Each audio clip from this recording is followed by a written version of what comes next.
There is a simple naming convention with Java that helps keep things straight. This naming convention has become refined over the years. It started with C and has been expanded into some specifics for Java and for Java beans. Java is case sensitive. That is, as far as Java is concerned, there are 52 letters in the alphabet, 26 little ones and 26 big ones. Under no circumstances does Java ever get them confused. Using the wrong case is just another way of misspelling a name. Constant values are in all uppercase. That is, any data item that is declared as final, which makes it a constant, is written in all uppercase letters. Classes all start with an uppercase letter, and the rest of the name is a combination of lower and uppercase. If the name is more than one word combined to form the complete name, each of the words begins with an uppercase letter. The rest are all lowercase. Methods begin with a lowercase letter.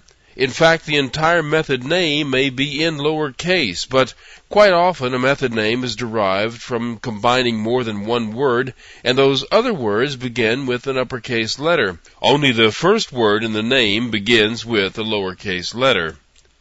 The naming convention for variable data items is the same as for methods, but you can always tell which is a data item and which is a method because a method name always has parentheses at its end. This simple naming convention has proven to be useful in making code much more readable. There are some added restrictions to the naming of the methods of a Java bean. A Java bean contains variables that can be set to change the state of the bean object. These variables, sometimes called properties, can be set and retrieved externally, and the methods that do this setting and getting have a standard naming convention. This way, code can be generated to handle a bean by a program that only has a list of the variable names and types. For example, if the bean contains a simple data item that can be set and retrieved, these are the methods that will be called to do it. The word type is replaced by the type of the data item, and the word name is replaced by the name assigned to the data item. Now, the data item will normally begin with a lowercase letter, but it is capitalized to be put into the method name. For example, say a bean has an internal variable named minimum.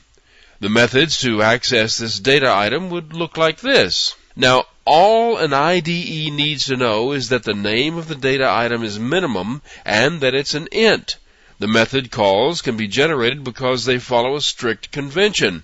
But that's not all.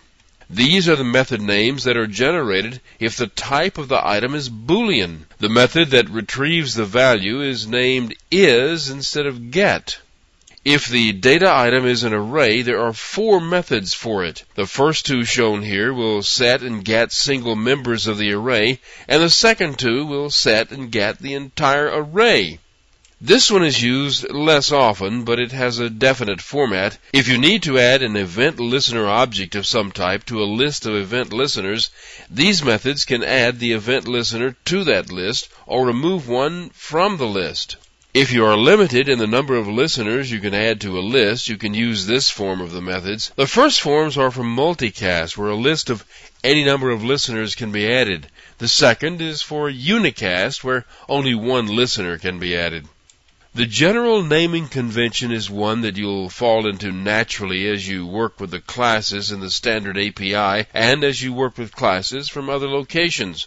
Almost everybody follows it. The bean naming convention is a bit more strict, and it's the one that's on the certification exam. It makes sense, and once you see the pattern of it, you'll start using it for everything. I know I do. It makes the code much easier to read.